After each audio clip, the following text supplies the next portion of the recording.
suka sama aku. Media sosial tuh sebenarnya udah boleh buat anak kecil dulu kan. Itu bullying itu ada non-verbal dan verbal. Saya yang kurang mengenakan untuk aku. Link yang bisa mengirim pesan tanpa kita ketahui. Halo semuanya, selamat datang di podcast bareng Kenzi. Bersama aku Dia yang bakal nemenin kalian beberapa menit ke depan.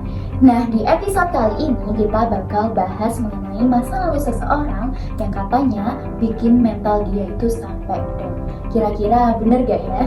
Oke, langsung aja. Jadi kali ini Dia gak sendirian karena sudah ada narasumber yang sangat luar biasa. Boleh dong kenalin dirinya, namanya siapa, terus nama orang tuanya siapa, nomor WA-nya kali boleh ya di-spill.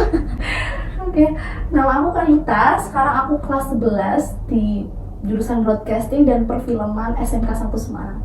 Nah, ini kegiatannya udah apa aja nih? Karena liburan gini mungkin liburan. Bener ya? Kemarin liburan. Iya bener-bener. Tapi kebetulan karena aku ikut organisasi, beberapa organisasi, jadi aku mungkin ngurusin organisasi, apalagi sekarang udah mendekati FLS. Bener sih, bener. Kalau itu kan broadcasting dan perfilman ya tadi jurusannya. Betul. Itu mengarah ke media digital. Nah, kamu tau nggak sih biasanya tuh ada berita kekerasan di media sosial yang sampai itu bisa dibilang cyberbullying.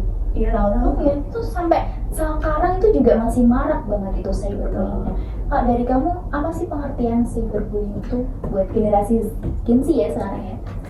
Mungkin kalau menurut aku cyberbullying itu karena dasarnya bullying. Karena bullying kan ada dua tuh sebelumnya. Bullying itu ada non-verbal dan verbal.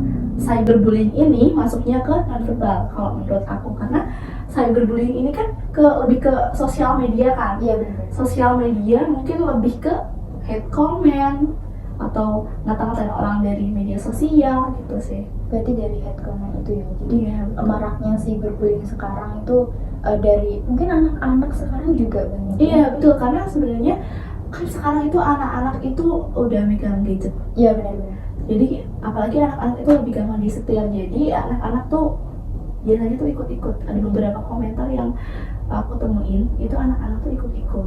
Jadi langsung ngetik gitu ya dia. Iya karena belum kan tahu juga ya. Iya betul, karena kan mereka kan gampang terpengaruh dari media sosial itu. Bisa juga dari lingkungan ya mungkin ya. Bisa juga, tapi mungkin karena media sosial juga lebih apa ya, media sosial kan sebenarnya udah boleh buat anak kecil dulu kan. Itu juga luas banget sih media sosial itu.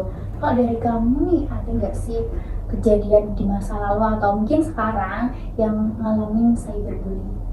Ada nggak? Kalau aku ngalamin cyberbullying itu aku SMP sih. Kemarin ya kebetulan aku itu aktif banget pokoknya waktu SMP. Kebetulan juga aku menjabat jadi ketua OSIS. Nah pada saat itu pandemi kemudian berangkat itu hanya beberapa kali karena sesi-sesi. Ya setelah itu karena itu mungkin karena udah berangkat dan mungkin udah ada beberapa yang tahu, ada juga beberapa orang yang gak suka sama aku, tapi aku kenal, berarti kan kita berteman gitu kan. Cuman karena mereka gak suka sama aku, dan pada saat itu juga maraknya link yang bisa ngirim pesan tanpa kita ketahui siapa orangnya, anonim. Iya betul. Nah aku ikut-ikutan ngeposting dan aku nemuin beberapa pesan yang kurang mengenakan untuk aku. Bagus gitu ya. Apa itu berarti itu cukup lama nggak kamu ngalamin cyberbullying? Enggak, karena aku itu sebentar, karena aku diemin aja gitu. Berarti kamu udah amat. Iya, karena sebenarnya bodo amat tuh diperluin kalau kayak gitu, walaupun sebenarnya bodo amat tuh nggak hal yang negatif untuk diri kita kalau misalnya hal itu diperluin gitu kan. Aku diemin karena paling aku sebenarnya juga kena mental sebenarnya tuh, karena aku nangis juga, sedih sih soalnya nggak punya teman juga pada saat itu. Dan aku juga ngalamin saat jabatan aku udah selesai, aku ngalamin aku dapat pesan ya di Instagram tapi itu pakai fake account, akun palsu. Iya. Tuh berarti kamu waktu itu emang semuanya ngejauhin kamu atau kamu tapi berusaha nggak buat aku mau cari teman gitu?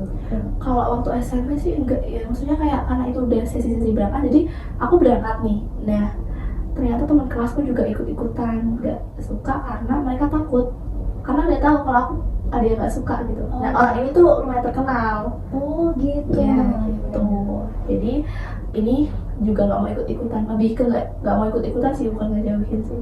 Berarti biar dia tuh takut gak punya teman gitu ya mungkin. Iya, cari aman. Oh, cari aman. Nah kalau buat kamu cara nanggepinnya itu gimana sih waktu cyberbullying itu? Ya aku diem gitu. Aku diem, cuman ya aku pasti takut lah kan. Aku pada saat itu pandemi, aku sedikit introvert sebenarnya karena juga nggak pernah ketemu orang, jadi nggak pernah diasah. Setelah itu aku mungkin lebih ke kalau nanganinnya ya, aku itu berbenah diri karena pasti semua orang tuh punya kesalahan ya. Aku berbenah diri apa sih yang kayaknya tidak mengenakan dari diri aku. Setelah itu iya aku introspeksi diri. Setelah itu aku baru cari lingkungan yang positif, cari teman-teman yang mau dukung aku, cari yang saling dukung gitu loh. Kalau Selagi baik gitu. Oh iya, kalau sekarang pernah kan posting foto di Instagram Iya, pasti gitu. dong. Pernah nggak sih ngalamin atau hate comment gitu ngalamin? Kalau hate comment sih enggak ya. Kalau sekarang kayaknya karena aku juga nggak seterkenal itu, aku juga orang biasa. Orang Cuman biasa, ya. iya, cuman mungkin kalau nggak suka nggak sampai hate comment gitu, Oh, nggak komen postingan aku gitu teman-teman. cuman cyberbullying aja yang kamu alamin atau ada yang lain? Ada, aku juga sempat ngalamin bullying pada saat SD. Aku itu ngalamin bullying karena aku itu pindahan. Aku itu pindahan waktu kelas 4. Terus ternyata orang-orang tuh gak suka karena aku kalau anak SD kan kayak ada pindahan jadi pusat perhatian nih gitu kan. Jadi teman-teman kelas bawah tuh gak suka gitu. Tapi setelah itu hilang karena aku berusaha cari teman. Aku berusaha di sana cari teman. Ternyata aku dapet teman. Setelah itu tiba-tiba hilang aja gitu. Berarti udah selesai gitu ya? Kamu cuman bodo amat diam juga waktu SD itu? Iya, aku pasti nangis sih. Aku sedih banget karena aku juga sempat mogok buat sekolah. Nggak mau sekolah? Iya, karena takut dong kan di kelas gak ada teman, kayak kok pada kayak gitu sama aku. Jadi aku sempat minta ke orang tua untuk, ya nggak minta sih, cuman aku kayak ngadu gitu. Oh, ngadu kayak. Terus pesan orang tua ke kamu apa? Kalau orang tua aku tuh lebih ke ini sih, ke aku, bukan ke orang lain, bukan marahin orang lain, tapi yang ke aku ngasih motivasi yang kayak kamu tuh ya harus berani. Kalau kamu kayak gini terus ya kamu nggak akan punya temen. Aku dikasih tahu kayak gitu karena aku juga dikasih tahu kalau sepupu-sepupu aku, kakak aku semua itu berani karena mereka mencoba gitu loh. Oh, berarti karena mencoba dia yakin dia pasti bisa Iya gitu. gitu.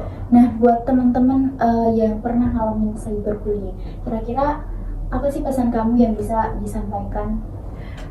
Mungkin temen nggak usah takut dulu ya, karena sebenarnya cyberbullying itu emang sebenarnya kejam sih, karena sekarang di era digital sekarang itu banyak sekali orang-orang yang ngomong tuh kayak nggak ada filternya gitu ya. ceplos gitu. Tapi mungkin kalian bisa introspeksi diri yang tadi aku bilang, introspeksi diri, cari tahu kenapa orang-orang tuh nggak suka tuh kenapa. Coba pasti ada kesalahan dari kita.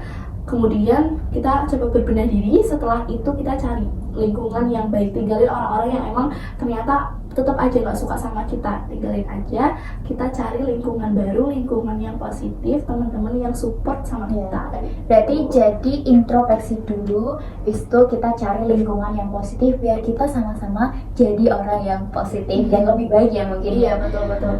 Wah, udah gak kerasa nih aku nemenin kalian sampai ini ya, cukup lama juga ya kita sharing-sharing tentang cyberbullying, terus pengalaman kakaknya sampai benar-benar kena mental gitu. Terima kasih udah mau sharing sama aku sampai ini juga lumayan menyita waktu ya. Jadi buat teman-teman tetap stay tune di podcast kita ya. See you next time.